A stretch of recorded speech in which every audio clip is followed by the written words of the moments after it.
A new confrontation between China and the Philippines in the South China Sea is looming over ASEAN. Security, trade and Myanmar top the agenda as foreign ministers and bloc allies gather in Manila for their annual meetings. Manila says the China Coast Guard used a baton to strike a sailor near the Second Thomas Shoal, but Beijing accuses Philippine personnel of initiating the attack using paddles and sticks.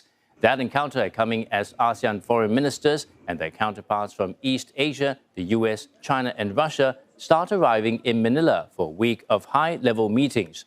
The disputed waterway and progress on a long-awaited code of conduct between ASEAN and China are high on the agenda. Other security issues are also expected to dominate discussions. Minister will also tackle trade, tariff and supply chains amid global economic uncertainty. Myanmar remains ASEAN's toughest diplomatic challenge. Ministers are set to review the bloc's 5-point consensus, humanitarian efforts and plans to expand engagement. Very much. Good morning.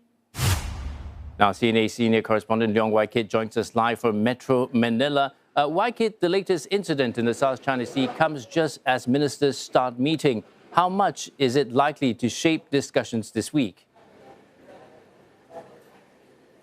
Yeah, of course, Paul, there are concerns that this latest incident would raise tensions and a lot of attention would be shone on the meetings happening here in Manila.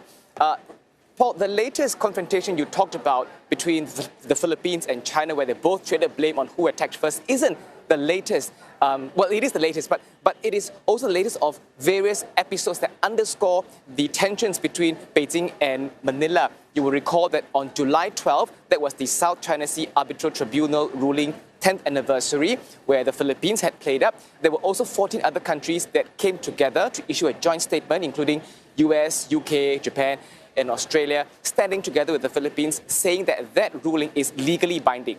Now, China's position has always been that it does not recognize nor accept those findings. And then you've got your recent viral video, which the Philippines had accused China Daily of depicting Filipinos as monkeys, calling that racist, demanding that video to be taken down.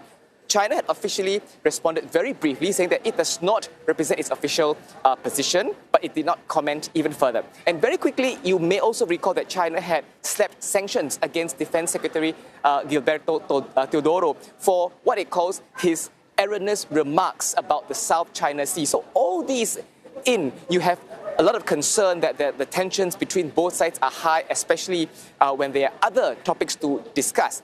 But that said, ASEAN experts would remind you that ASEAN mechanisms will always provide these open opportunities for parties to talk very, very closely, even behind closed doors. And when they're forced to issue statements, they will always rethink their language. It will always be diplomatically written and will always be committed to resolving differences through peaceful means and through dialogue. So these issues, thorny as they are, may not be resolved overnight, but it at least gives them momentum to resolve these issues as they go along.